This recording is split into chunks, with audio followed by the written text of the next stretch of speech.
Even Zaldico? Zaldico ang mas mahirap ng konti. Okay. He's more elusive largely because of the resources that he has. So the way he flies is oftentimes private, sometimes commercial. So ang hirap talaga i-track basta-basta.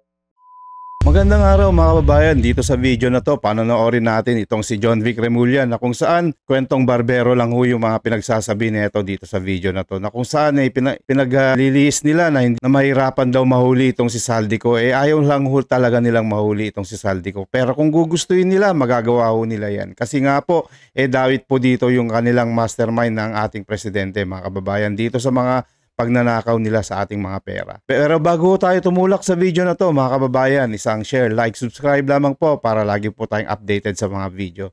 Eto na po mga kababayan, huwag na nating patagalin, panoorin na po natin. The former Speaker Martin Romualdez and the President. In fact, yung kanyang revelation today, ang sinabi, nagbibigay daw siya ng 2 billion a month to the President. Wow. You could see the type of person he is. He's not only a thief, but he's a liar. Diba? Paano mo masasabi na wala kang kinita ron mismo mo nagsasabi lahat ng mga tao sa ilalim niya na 25% ng kickback niya siya mismo, wala siyang masabi ba, sabi niya may papakita siyang resibo na binibigay niya, pinakita niya mga bag lang, diba?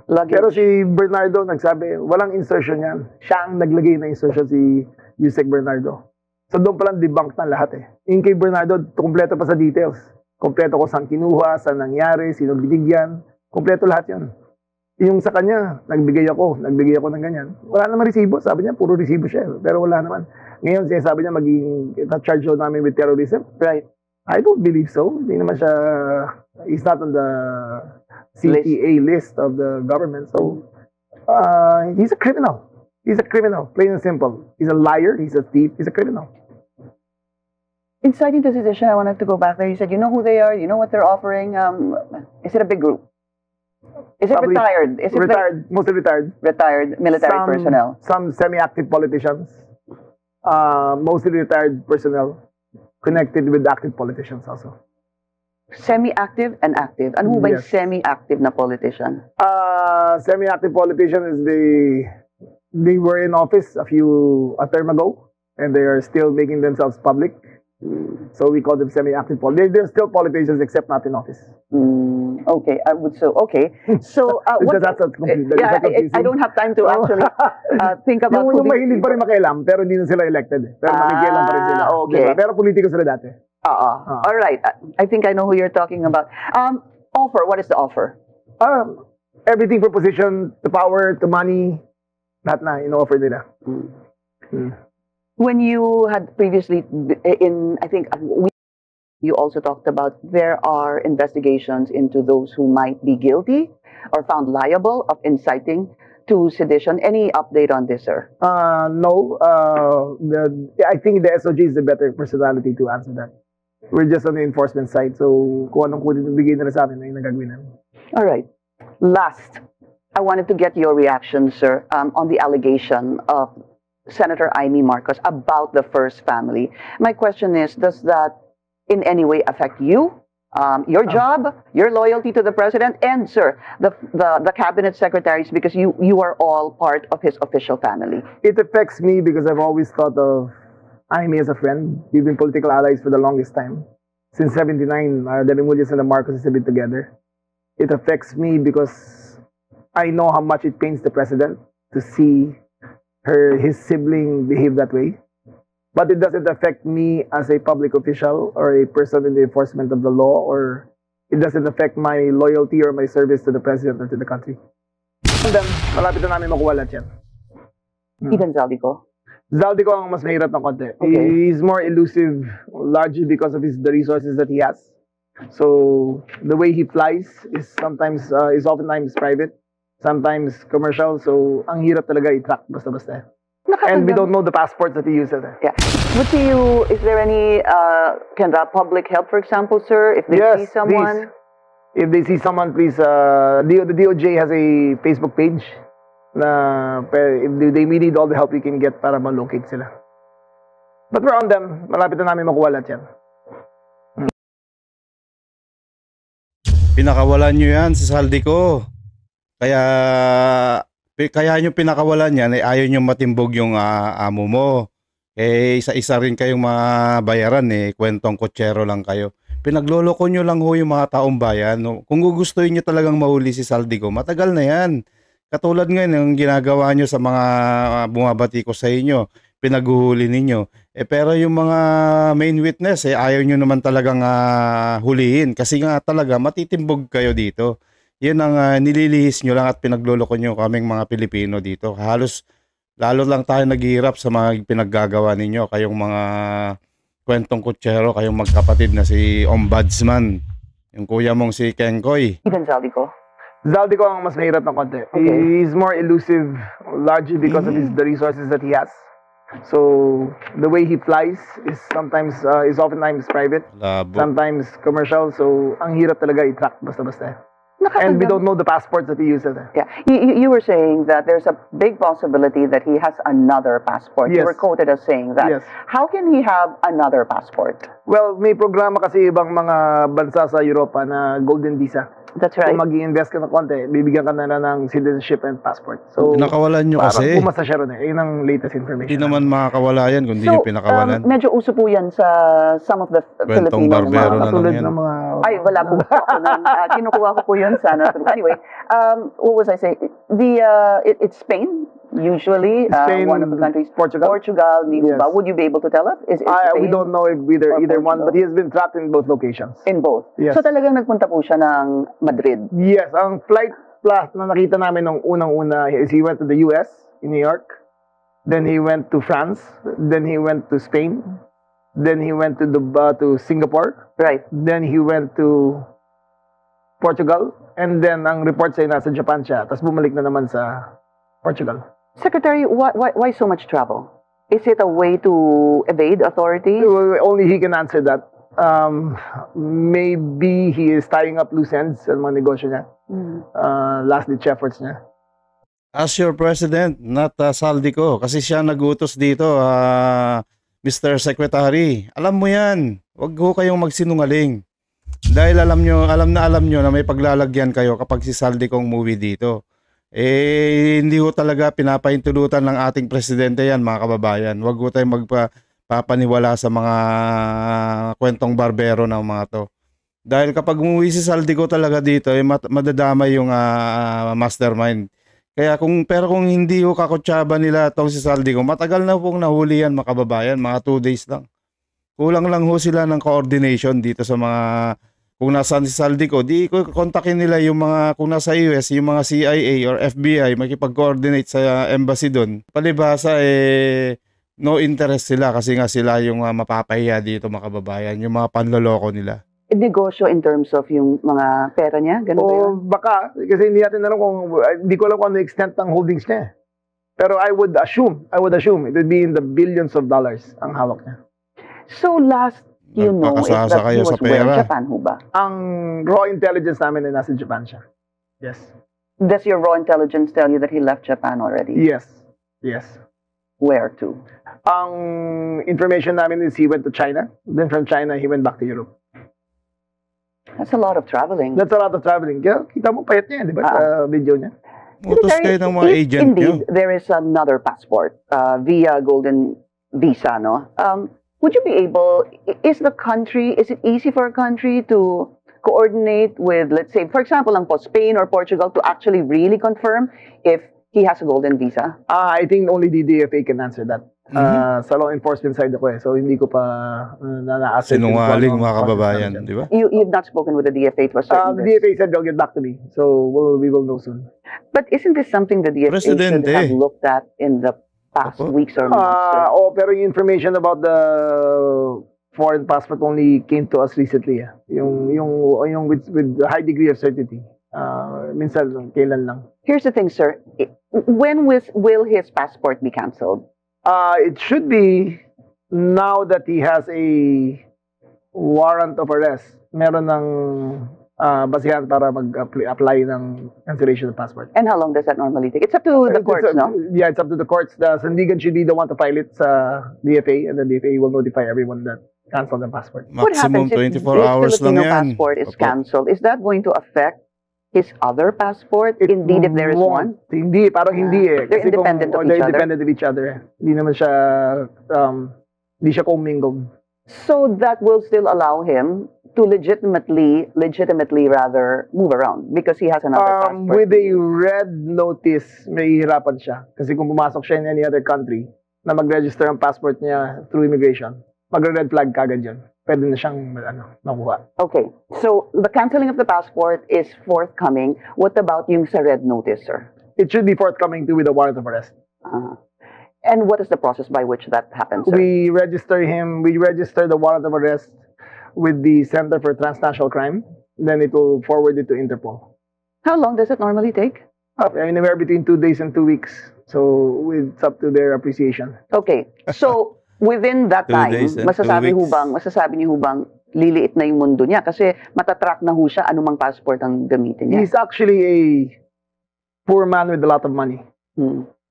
Nasa kanya na lahat ng pera pero wala siyang magagawa sa pera niya. So kahit saan siya pumunta, titingin niya, lagi nakalingon niya sa likod niya. Kahit saan siya pumunta, umiiwas sa kapwa Pilipino niya. Kahit saan siya pumunta, palitan mundo niya.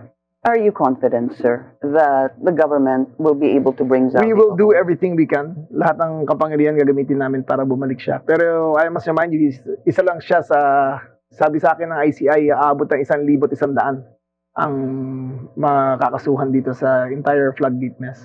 So marami pa kami pagtutunan ng pansin. But Zaldico is a particular interest. Yeah, but it's very important. He's an important player here. Quick question on this, and I don't know if you would like to answer this. I spoke to his lawyer, Attorney Rui Rondain, and I asked him what would make Zaldico come home. Sabi po niya, kasi nga, threat to his life is still there. Maybe sabi niya, house arrest or even bail. Not happening. Not happening. House arrest is not happening. Bail is for the appreciation of the courts. But he cannot have house arrest. How can in good conscience can we even apply for house arrest for him if in its entirety he seems to have stolen billions and billions and maybe $1 billion or more than $1 billion from the Filipino people? Tapos lalagyan mo ng house arrest. Doon siya titira sa Baguio, sa Pines Club ba yan? Yung magandang bahay niya ron. Doon siya titira. Doon siya titira sa Valle Verde 6. Pagkatapos mo magnakaw. Eh, nagnanakaw sa convenience store ng deodorant. Kinukulong na yun sa payatas. Eh, ito pa. Diba? Billion ng ninakaw, bibigyan mo ng house arrest. Parang mali yata yun. Quickly, sir, before we go on a break, once a red notice is issued, are there going to be countries, sir, that possibly a red notice will not be appreciated? Those not members of Interpol. Yeah. Namely, I think China, Russia. Hindi yata sila membro ng Interpol. So kapag nandun po siya na ang bansa ay hindi membro ng Interpol, there will be no turnover whatsoever. There will be no turnover whatsoever. And he will be stuck there. He will be stuck there. All right. So, sir, just want to get your quick reaction. Madami na pong, well, there are 8 that are now detained, ano po. Pero syempre, ang sinasabi po nila, bakit naman kasi ang tagal? Nakakatakas po o umaalis po ng bansa yung mga taong supposed to be allegedly sangkot bigger fish. Kumbaga, ang nahuhuli yung small fish. What do you say to that, sir? I know there is a justice system. I know that... We'll get everyone. We'll get everyone. Hindi pwedeng instant justice ngayon eh. Wala tayong extrajudicial means of acquiring the liberty of other people. Ngayon kasi ang Pangulo natin naniniwala sa due process, sa due cause, dapat may just cause. So, a working liberal democracy works in its own pace, but it will work. Doon po sila nagsasabing nakakatakas po sila ng mga dapat kasuhan ay wala na po dito. And mind you, sir, this is just the first set that was filed. Yes. There are going to be succeeding ones. And I guess the mindset would be, pag alam mo nang magiging ikaw ang susunod, malaking posibilidad na umalis ka na lang ng bansa. Iba na kasi ang sistema ng hustisya ngayon sa buong mundo. There is an international community of nations which recognizes the sovereign rights of a country to ask for criminal justice to be served. So, yung Interpol community in itself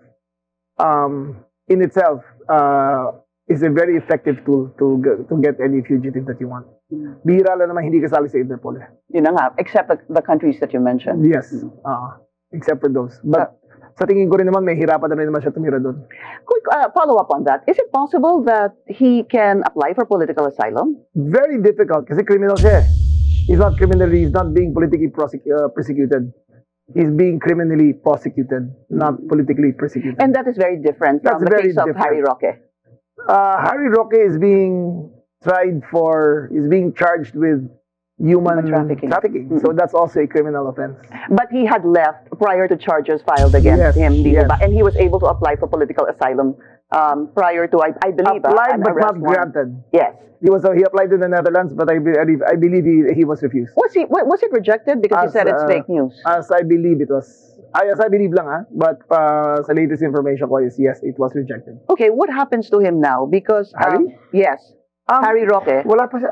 Is there a red notice already? Wala pang warrant of arrest para sa kanya. So we're waiting. Hinihintay namin appreciation ng court. Pero kakatapos lang ni Alice Go, sunod na si Cassandra Ong. I think siya na yung sunod doon. But my question is, with an arrest warrant, what takes priority? The application for an asylum, which could, I'm assuming, sir, pwede i-appeal, sabihin po natin na-reject, or an arrest warrant or a red notice issued to the Interpol? Our red notice issued to the Interpol is by treaty obliged by the other countries. If otherwise, kung may asylum siya, katulad ni Joe Masison in the Netherlands, pwede siyang hindi bigay. Because Joe Masison was charged with political crimes. But in this case, Harry Roque is being charged with a human trafficking charge. Yeah, but my question is, can this be enforced, let's say an arrest warrant, if he is still seeking political asylum? Oh yes. In the absence of an asylum asylum being granted, pwede siya kunin. Pwede siyang ibigay. That takes precedence. That takes priority. Yes. An application itself does not exempt you from arrest. Really? Cassandra Ong, isa-isahin ko na po sila. Isa pa yan. I think we're looking at her papers now. Kung may warrant of arrest yan, apply na rin namin. Ang takot ko lang ay kung pumunta siya sa China, baka mahirapan namin siya kunin. Last government says she was, last time she left was, or records of her was she was in Japan, if I'm not mistaken. That's right. Okay. Hintayin natin. Kasi wala pa siyang red notice or blue notice din. So, she could have traveled anywhere between them. So, now na I think they're filing a case against her. There's a warrant of arrest already for Cassandra. I'm not sure. I'm not familiar. Okay. Next, sir, ito na lang yung civilian military junta. There are still whispers around. Not happening. Sir, Senator Ping Lacson, during a radio interview, I believe, said he actually admitted that he was asked to be a member or form part of it, which he rejected. So that's what is happening. Pati po ang isang senador na dating PNP chief ay hinihikayat dito po sa isang civilian military junta. Lagi naman may subok ng ganyan eh. It's never been absent senator, from the Philippines. It's been offered to more than senators. It was offered to General Bronner? It was offered to a vice president who became president. Diba?